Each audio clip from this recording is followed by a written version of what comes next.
Alignés les uns sur les autres comme du bétail, excusez l'expression, les étudiants de l'université d'Abomey-Calavi voyagent dans des conditions horribles dans les bus universitaires chaque matin, midi et soir, soit pour se rendre au cours, soit pour retourner dans leur domicile respectif. L'espace est très réduit pour le nombre d'étudiants devant y prendre place.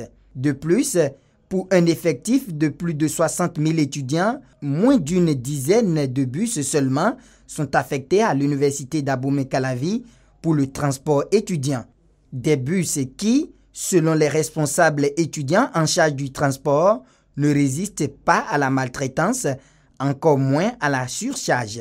Pourquoi assez de surcharge? Parce que on fait face à un nombre très limité.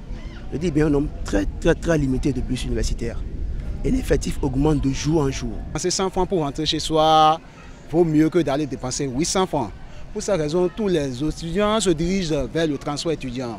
Et voilà, le moyen roulant que nous avons à notre disposition ne fait pas l'affaire. Donc nous sommes obligés de faire tout possible pour que le dernier étudiant puisse monter dans le bus pour voyager. Une fois en ville, comme pour rire de leur propre malheur, les étudiants attirent l'attention des agents de police en faction pour régler la circulation sur l'état de surcharge de leur bus. Ces derniers constatent l'infraction, mais restent impuissants devant la triste réalité. Le président du bureau de coordination du comité des lignes BCCL nous explique ici les démarches menées vers les autorités pour corriger le tir. Pour nous, l'étudiant qui vient à bord du bus pour voyager doit voyager. Mais le véritable souci pour régler définitivement ce problème, c'est que l'État doit mettre en place une politique.